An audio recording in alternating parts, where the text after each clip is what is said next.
Wait, it's loading. Sorry. It says I'm live.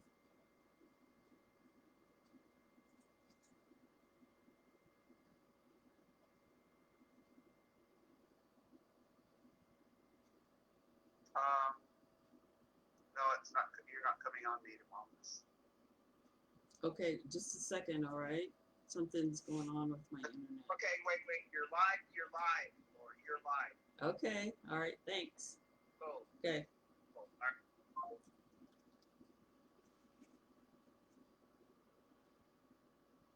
All right. Hi, I've come on a couple minutes early since last time there was a little flubub, which I'll just wait as folks get on.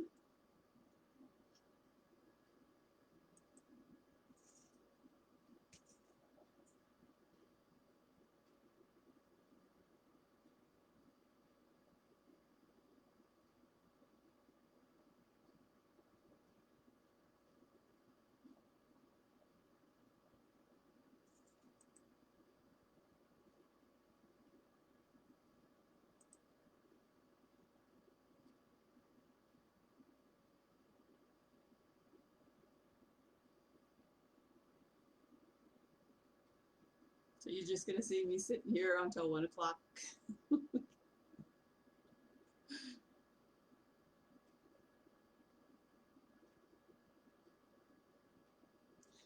So today will be on spiritual courage. That's the power hour for this. I got my official power hour shirt on. I hope you can see it. And I live in a rural area, so hopefully the internet vibe will be on here.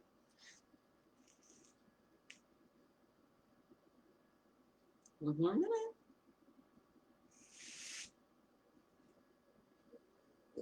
And again, you might hear my job pug snoring. She's on my lap right now, lady.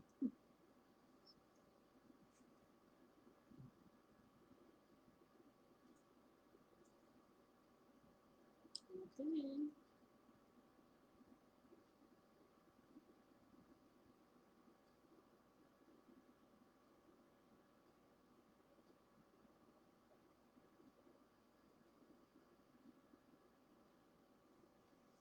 So I will be talking about some of the things in the background once we start, which is probably in like about 30 seconds.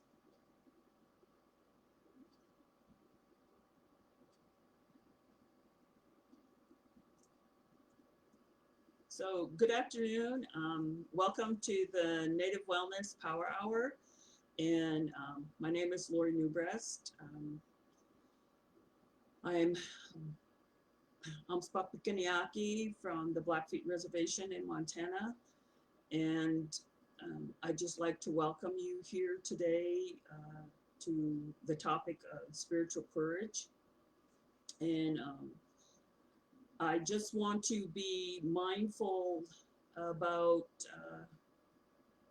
today I'm going to start off with these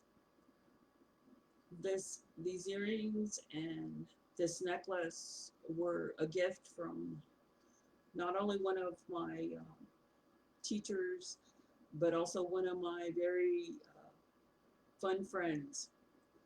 And that last year she made her journey to the spiritual world. And so today, when I recently discovered these when I was going through my storage stuff, and so I thought, well, I'm going to wear them today because I also was thinking about her yesterday. Um, in the background, I always forget which hand I should go. This hand, you see my, this is a crown. This is the second crown that I've made. And the other was a birthday crown from my mom on her 82nd birthday. But this crown is, I kind of thought about in all Native communities, we always have that one person, right? Like people will gather and somebody forgets something, or maybe somebody cuts their hand, or maybe somebody forgot to eat all day. They're so rushing to get to the gathering. And there's always that one person in families that always has a bag. One time when I was in the Indigenous Theater School up in, we were in Georgian Bay in Ontario. Um, they used to, the other people that were not that not that much younger than me, they used to say, "Do you have this in your bag?" And so my whole life, like I've kind of always had that. Like I always prep if we were going to go somewhere. You know, I make sure I have food, have just extra things. So sometimes when I would go to gatherings with our people, um, people would ask me for things, or occasionally, like I would, uh, if I had things to give or extra, I put them in my bag. And at the gathering, it always happened that, you know, somebody might need something. So when I was making my crown, which I will show you right now as we get into today's topic, I um, I told myself that really this is like a res ante crown. Here, I'll turn it all the way around so you can see it. You'll recognize it's in a scarf pattern that a lot of folks use in Indian country, or, you know, in indigenous people's country. And um, I kind of see this part of the crown as like a little shawl. So there's a little safety pin right here. I hope you could see that. And in my people's way, in times past, they were made out of different material. Sorry, I had to have my staging back. But there was, when women wore their shawls, you often needed a clasp. So in the past, in the Buffalo days, of course, it was made out of different substances. And the robes were different. There were the buffalo, there were the animal, whatever animal at that time. But now they've moved to cloth, they've moved to wool, and in special circumstances, they're still wild animals. But anyway, so you need that clasp, you know, you need that pin. And so I don't know how many pins I have had in my life, or given away. You know, I don't count those things. But I just wanted to be mindful of that during this time in the pandemic. We're asked not only to, our number one, or not number one, our main thing is to move forward and to stay alive. We must survive this. We will survive this. And the teachings that we've all been given, whatever it is, maybe it's your own wisdom that you were doing something in your life prior to the pandemic, or maybe during the pandemic, and you suddenly realized, I figured something out. So much like, you know, I've seen things like the use of the English language saying, you know, I'm an elder in training, we're all elders. We're all wise people also, because I'm sure some of you also know wise children. And when I was thinking about this topic, I one of the ways for me that I go through this time in the best way I can is I remember that we're in a pandemic. It's just like when the seasons change. I remember I'm in winter. I remember that I'm in spring and summer. And so I've had to add some extra gear, in kind of like in my auntie's bag, or in my catch-all prep bag, my go bag, my Indian go bag, my indigenous go bag, um, that specifically has to do with the pandemic. So that's like the practical side. That's like the, and now this is a new thing for me to create these crowns. And I was thinking about it, you know, like there's so much, I've seen people, you know, they've responded, you know, the social powwow distancing sites that are on now, the competitions. Like they've taken that energy of people gathering to celebrate and to dance and to sing and to build a community on the spot. They've taken that to the cyber world, or the online world. And all of those things are important. Whatever your innovation has been during this time, it's critical. It's critical um, to acknowledge that you're figuring out how to move forward. And at the same time, right now in my community, we have, much like other parts of indigenous communities, um, we are dealing with a large outbreak on our reservation, and that means that we have lost people. And then I was thinking that English language, we've lost somebody. No, because I know that where they are is in a beautiful place with the ancestors. And we're here at among the living generation still. And we have to figure out how to do the same thing. Honor their life, give support to the families, give let ourselves feel that loss. And I was also thinking about being a member of the Blackfoot Confederacy. I don't know every Confederacy member, but I am connected to them.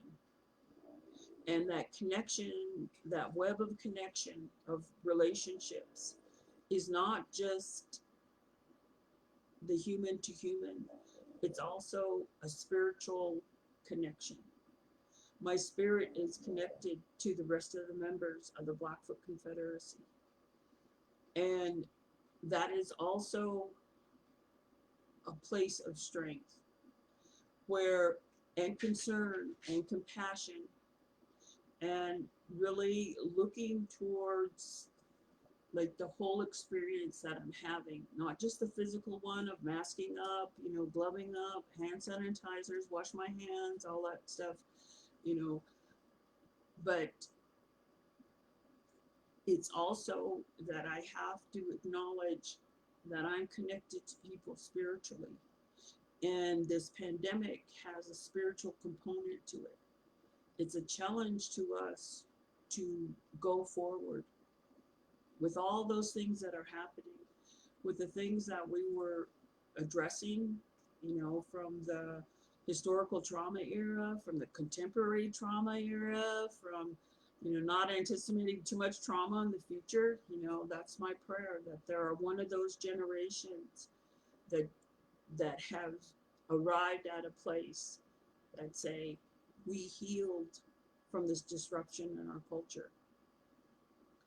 And I also am really committed to the connections that I had prior to the pandemic, that I was part of a community effort that when our homeland was threatened by great disruption, our water, our land, our sacred places, we gathered together to begin to mobilize.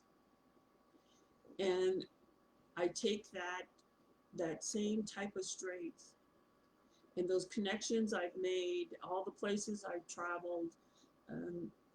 So today I also wanted to remember, Nick Black in Nova Scotia, but also the ones here in stateside, the ones that I've been to their community, and I've seen a strength in the whole families. And I've seen how people were figuring out how to move past all the injuries that have been done to us and how to intervene in this living generation. So I want to acknowledge all the Indigenous people, that wherever they are, I don't know if that one Indian is in space. I know he was scheduled to go up there, I think. So we even got an Indian in space. But wherever you are on this planet, I want you to feel the prayers, the sentiments, and the love that everybody has. It's, I don't know everybody. I don't know nothing about getting a lobster. I'm just going to tell you that right up front. My people are not lobster people. They're just not. But I have that connection to those indigenous people up there. They're, that they are trying to do the same things we're doing here. Live our way of life today, protect our family, greet the new members. Babies are still being born, and they're born into this time.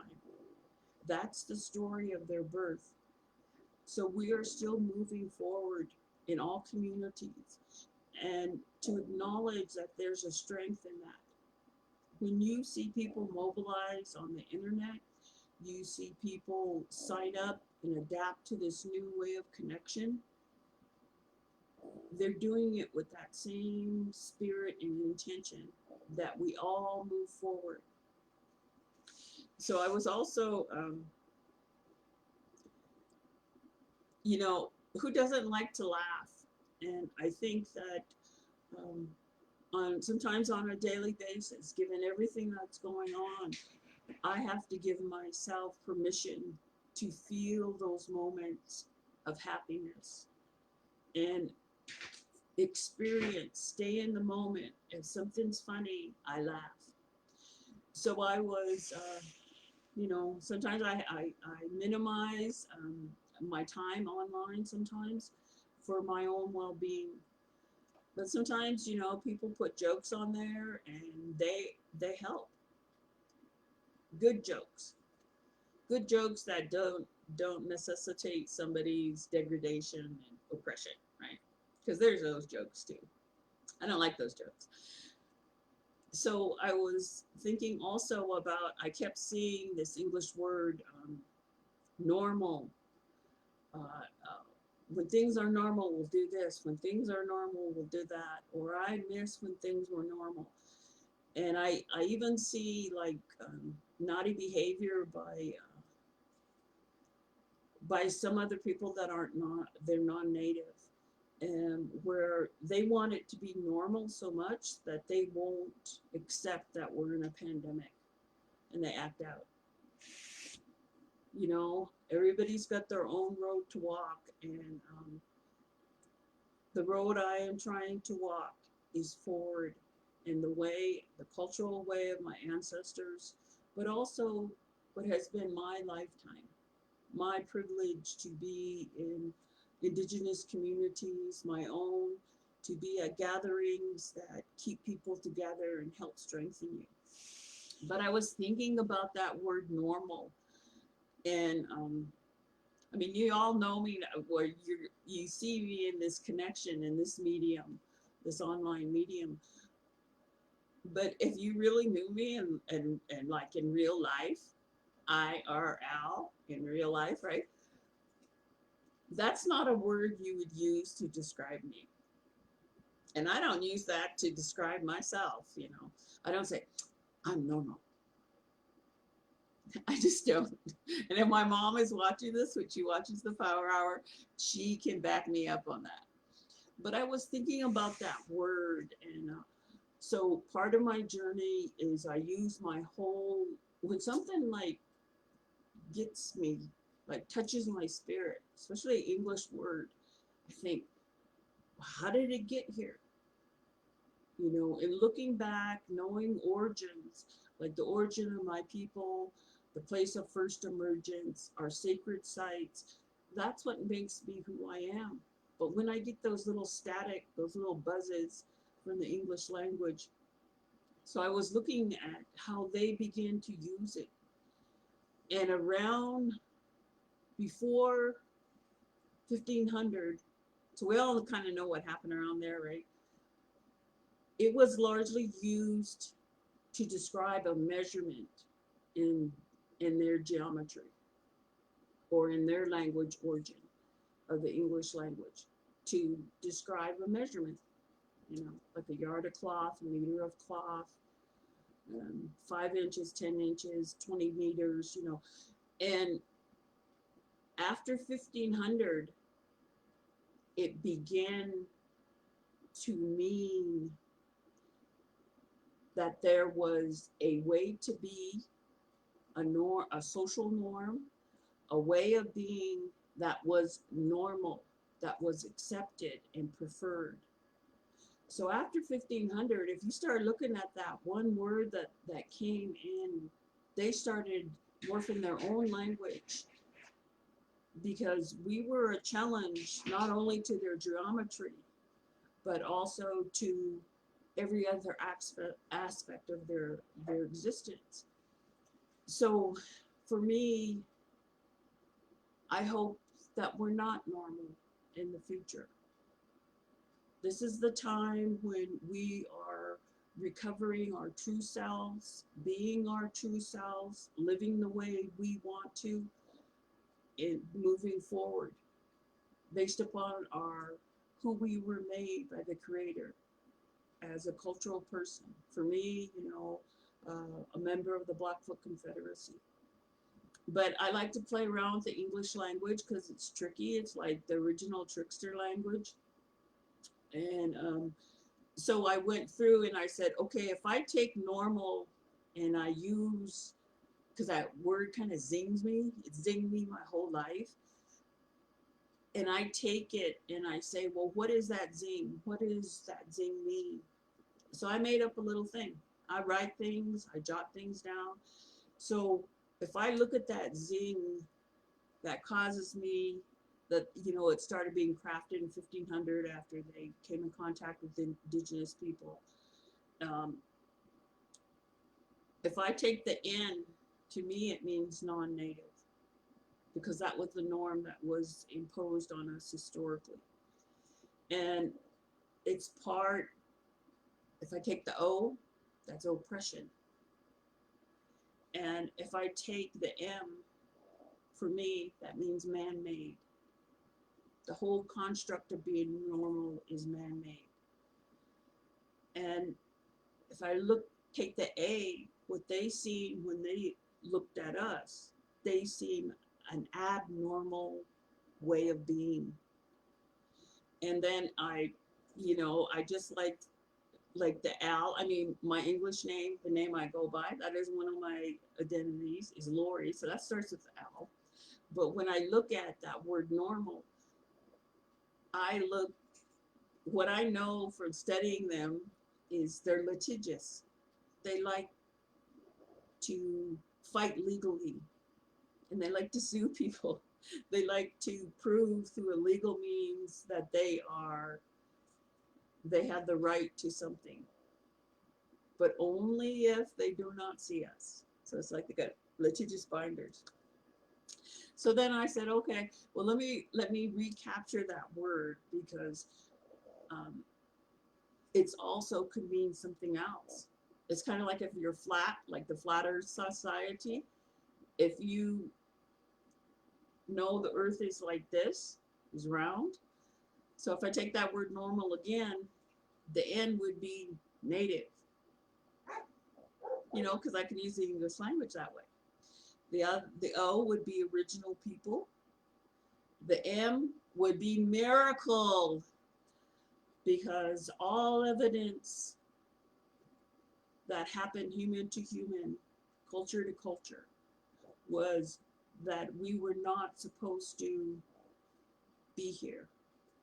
And the testament, the miraculous recreation of life and continuing to move forward as cultures is a miracle in my definition. But it's also a celebratory moment when you use that word.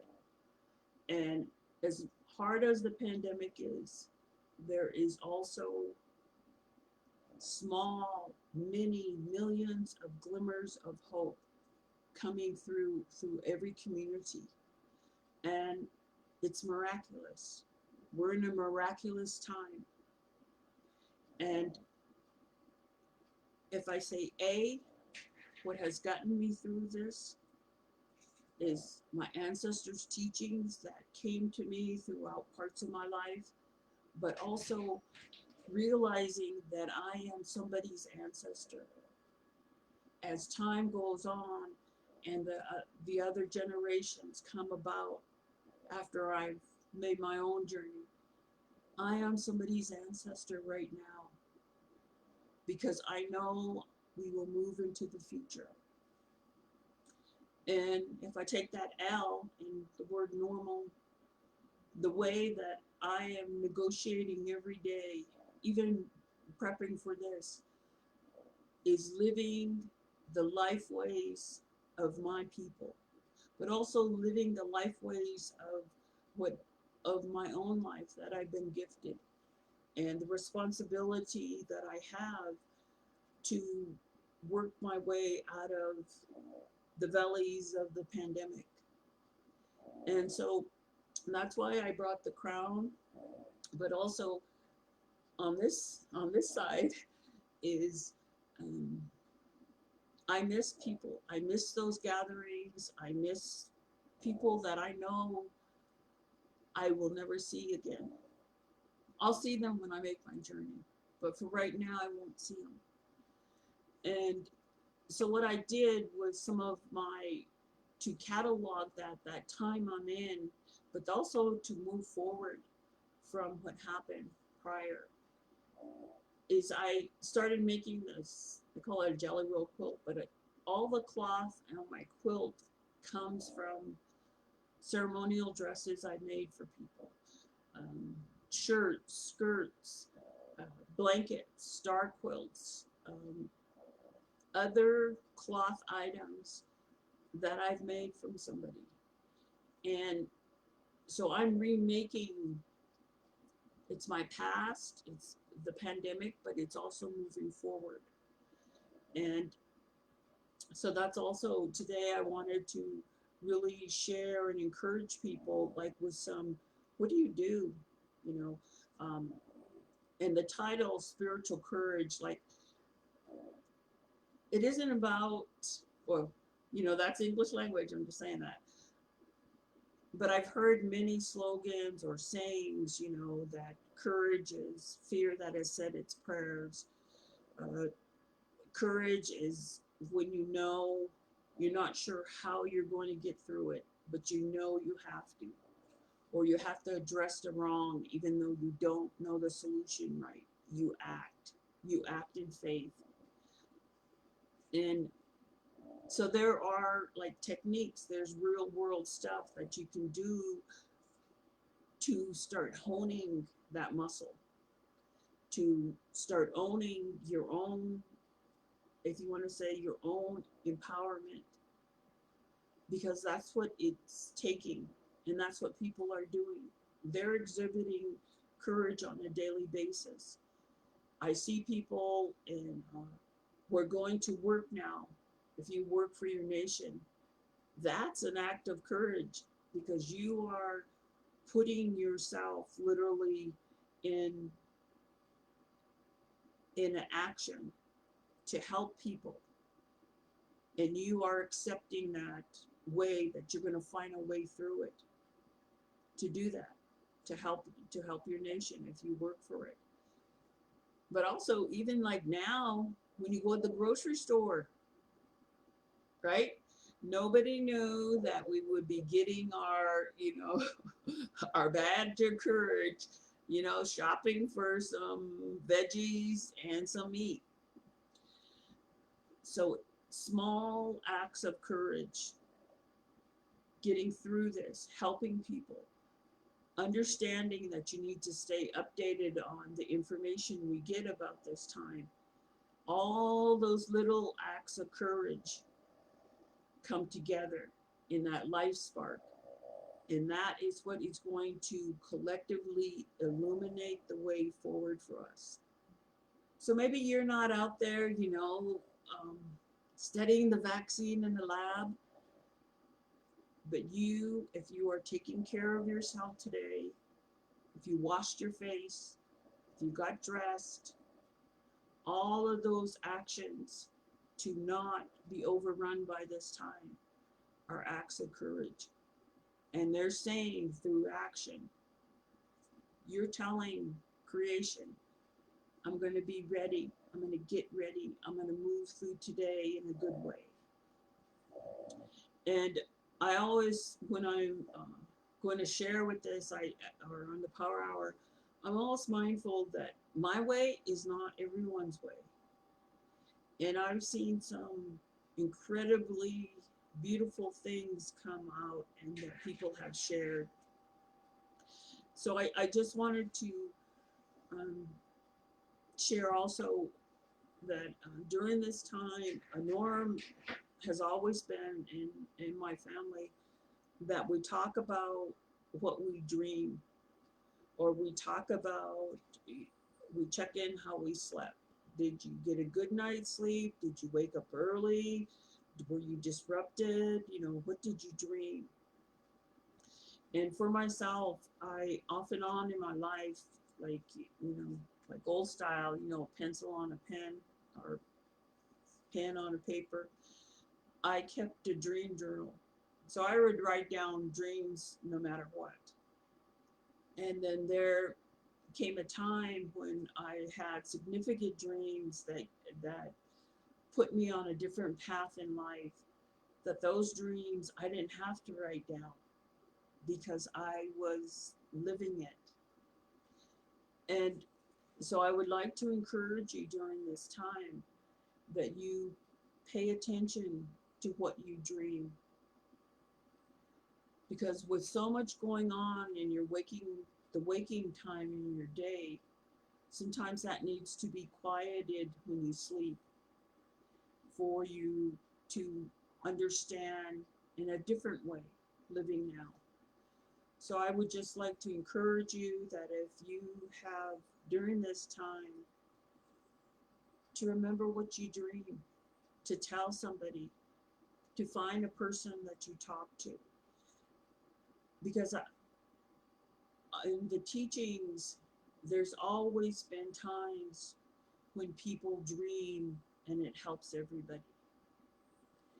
And that's the time we're in, because there is no, we're not going to be graded on how we get through the pandemic. We're going to get through it. There is no one way to do this. So the way, if you today are feeling okay, if you are feeling at all, whatever that feeling is, if you're feeling, that's your thermometer of how you're doing. That's your indicator. That's your, if you want to say, that's your intention. If you still feel, that in itself is a victory. That is an act of courage to be open to experiencing the here and now. But also during this time, I wanted to talk about that it is important that prior to this time, or last winter or last fall, we were all concerned with how safe we were, how safe our communities are, how we could start to address the, if you want to say, brown on brown, red on brown, Indian on Indian, indigenous person on indigenous people's violence that we have in our communities. And to make childhood safe again for all our children, to make it safe for women, men, if non-binary, however you define your gender, that it would be a safe community. So safety was a topic that no matter where I traveled, and people would always bring up how we keep our communities safe, how we keep our families safe, how you keep yourself safe. And there's also teachings about how you keep yourself spiritually safe. Safety is, it's like a basic human right, that you are kept safe. And for as indigenous people, when that word normal was being invented, there was all, or shifting its meaning, its use and its intention and the action that went with it, we were already trying to figure out how to keep our communities safe as disruption came, as chaos came. And I began to hear in the discussions in the living generation how we keep our communities safe again. For some communities, it's the rediscovering of how they had laws. For my people, the principles of Agastaman, of how you restore relationships and you restore balance and safety for our people. So ways to be safe began to be discussed. And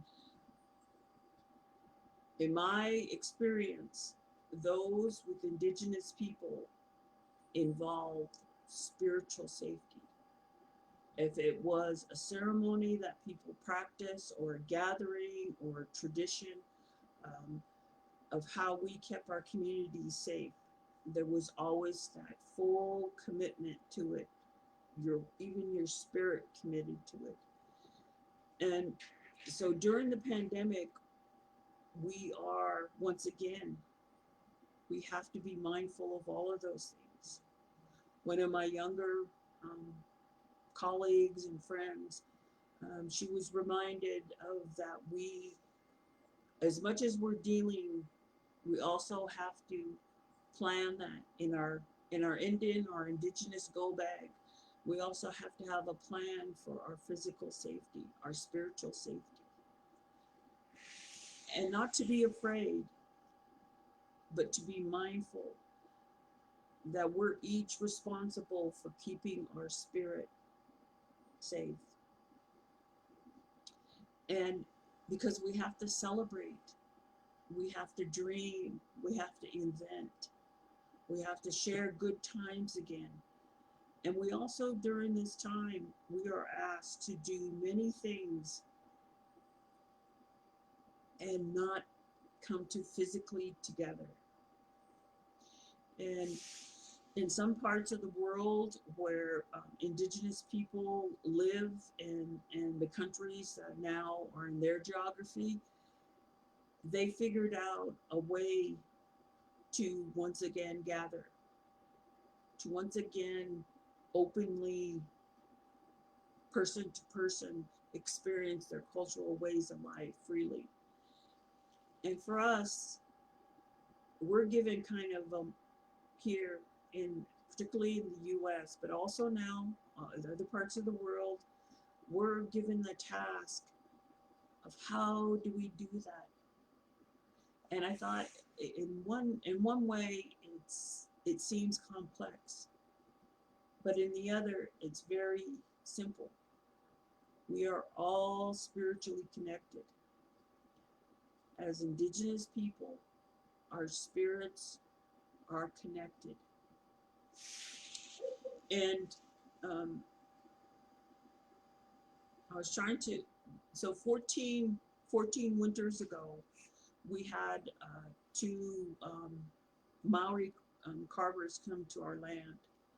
And I told this story before, but they were given kind of like a mission by their elders to find out how, so they're from New Zealand, I'm near the Canadian border in the US.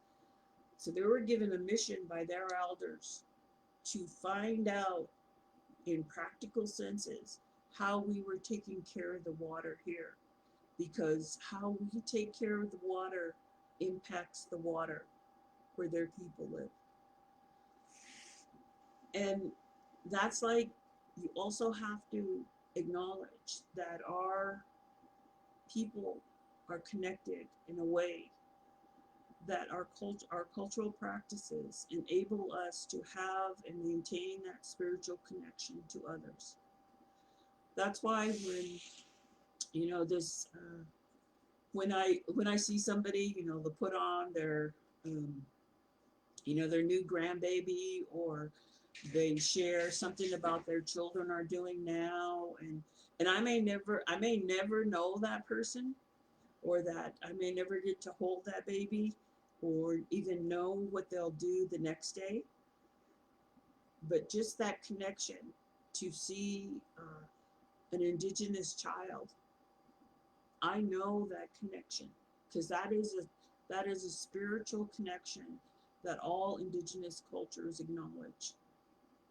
The uniqueness of the child spirit, and that is also in all of us.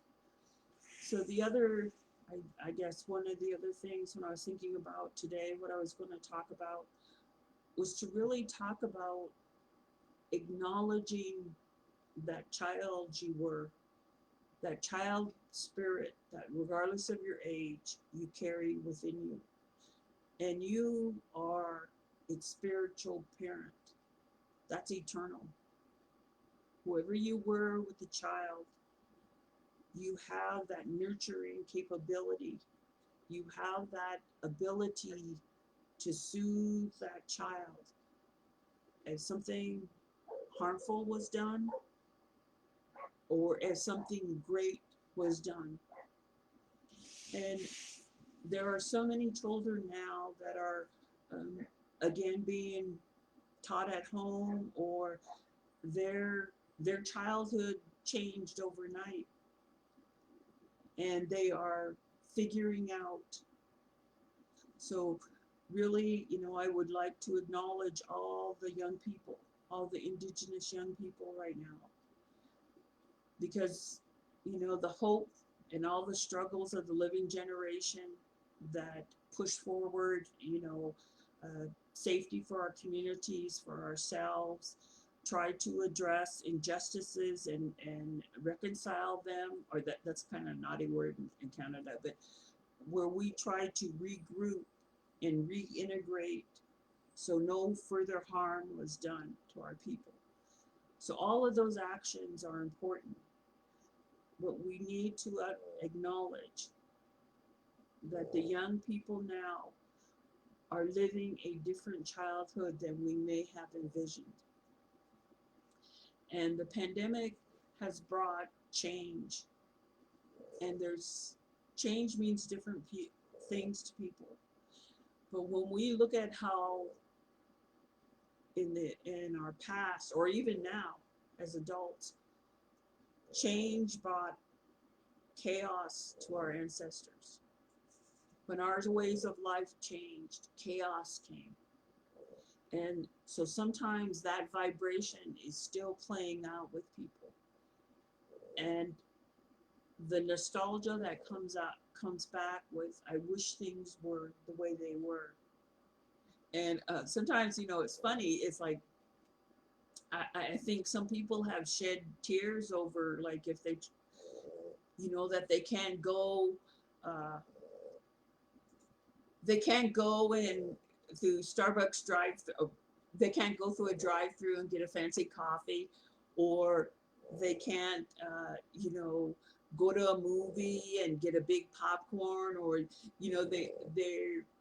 they're also feeling nostalgic for life, life ways, for actions.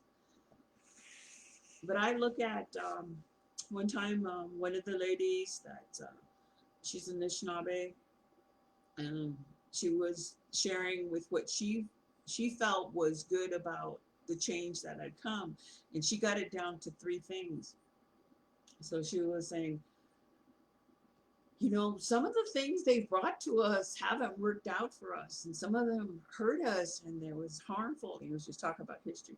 She goes, but I got it down to three things. And I was like, oh, I was much younger, and I was like, what is that? She said, coffee.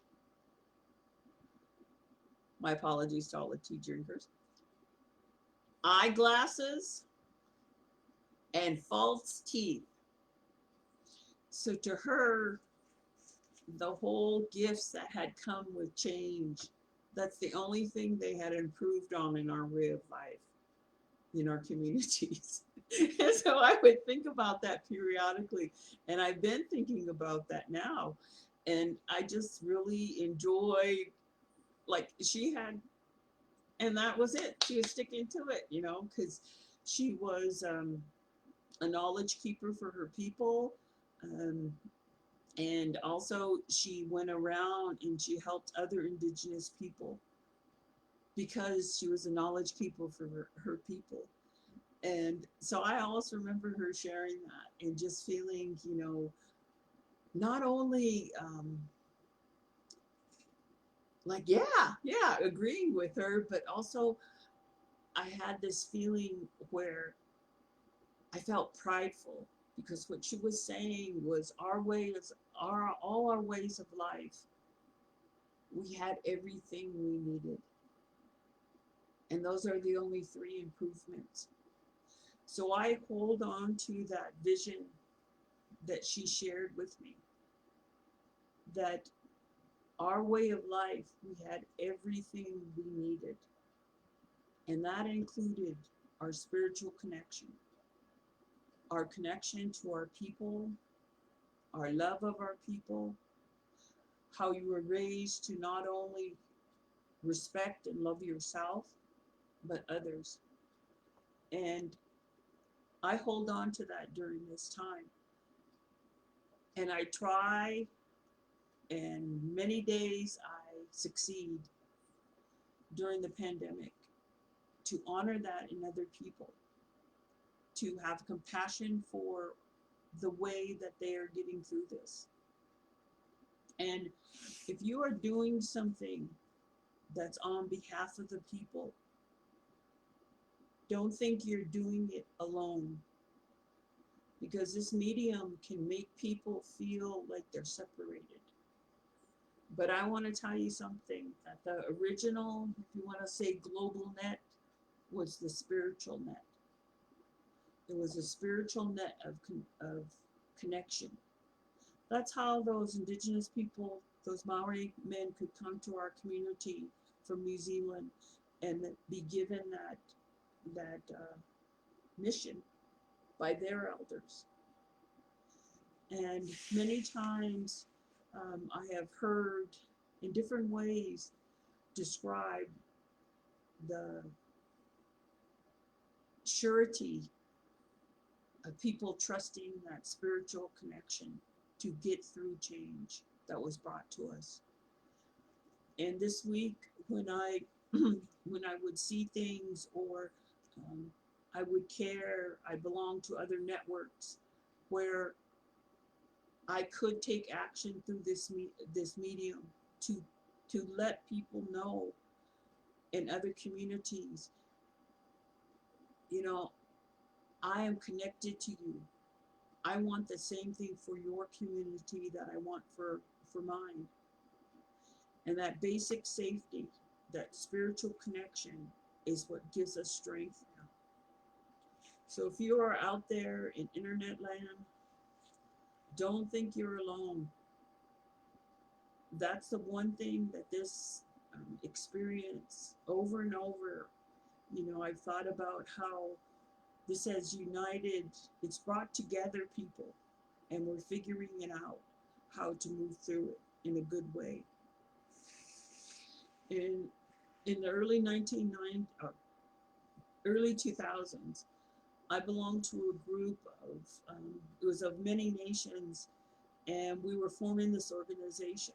And one of the things that we agreed upon as our principle of moving forward with all our actions to improve our community's well-being was that we would cause no further harm. Our actions would not cause further harm among our own people or to another Native person in a different community. And that was a collective agreement from many nations, that whatever way we moved forward and wherever our journeys took us, that we would cause no further harm. And so in this time, that's what I've done on many days.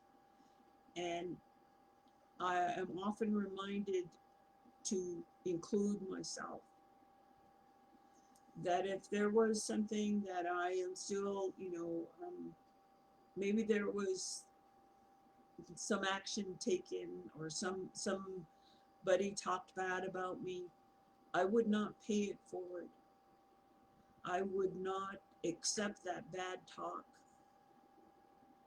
but yet I would not cause further harm by talking badly about that person, or I would not talk badly or think badly. And so to cause no further harm is really, it's also not just a saying in English, but it's also, it has behind it action. So I don't pay it forward. I don't talk badly about that person if bad talk is said about me. And that's, the way I look at drama on this medium is, if somebody's being dramatic, I always think, well, at least they're living. That's my indicator. They're living, they're alive. So like, but to cause no further harm, because the English words have been used to cause harm in our communities. So I'm mindful to keep my language under control. And um, prior to the pandemic, it had been a long, long time since I used off-colored language. I'm a recovering, no, I'm a healed, no, let's see. I am a healed cusser, but I also occasionally know how to indulge. I'll say it like that. But prior to the pandemic, I had felt I had worked everything out by that. And so during this, I found when I was doing too much, when I wasn't taking time to replenish my batteries, so I had to start my sobriety again from cussing all over again. And it's been good, because if I even shock myself if I hear an off-colored word come out of my mouth, I'm like, oh, who said that? And I'm the only one home. So is to really remember that the stuff that comes out of my mouth doesn't just have an effect out there, like we learned in the pandemic, right? That's what all that air, that the droplets that we're trying to protect each other from, but also for me, it has an effect on me. So that's also another thing, is that I use techniques that to keep myself aware, and I include myself. Sometimes I have to remind myself, like I get a lot of folks will request, or now, in my community, there's so many families that, now they're entering, you know, the state where you have to let that person go from the living generation, and you have to stay here. And I have to remember, sometimes I have to remind myself, include myself in those prayers, because we're not done. But the journey right now is starting to show all the glimmers of light in indigenous communities are starting to collectively shine when you're taking care of yourself and you join with other people that are doing their best. That's all I do, is I just do my best every day. When we all join together in that spiritual connection, in that intention to move forward in a good way, that light becomes brighter. And our way to figuring out whatever challenges come, we're going to figure it out. Because as a living generation, we were laid in front of us are greater resources than for generations my people had. And I also want to talk about that among the living generations, the age differences from infant to elder, or to old, like Kipitaki, an old person. Like, there's nothing wrong with being old. Decolonize ageism, but technology is merely a tool. but you don't give, you don't give a child like an air pressure nail gun and say, here, go off and build something. Technology also cannot be used as a velvet hammer on our people. But I think we can agree that what it is pointed out is that that's something we all need to master.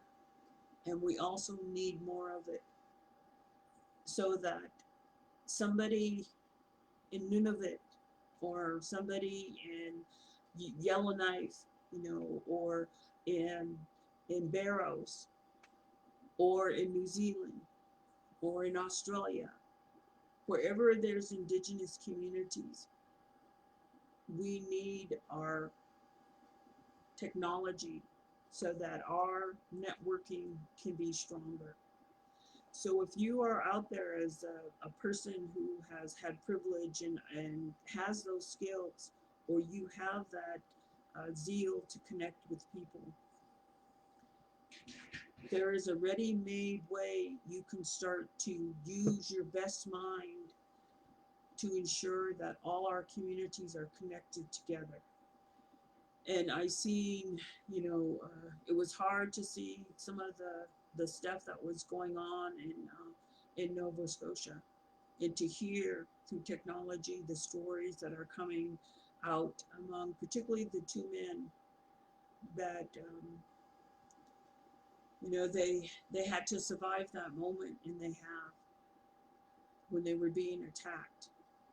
They survived, but we also need it for the good.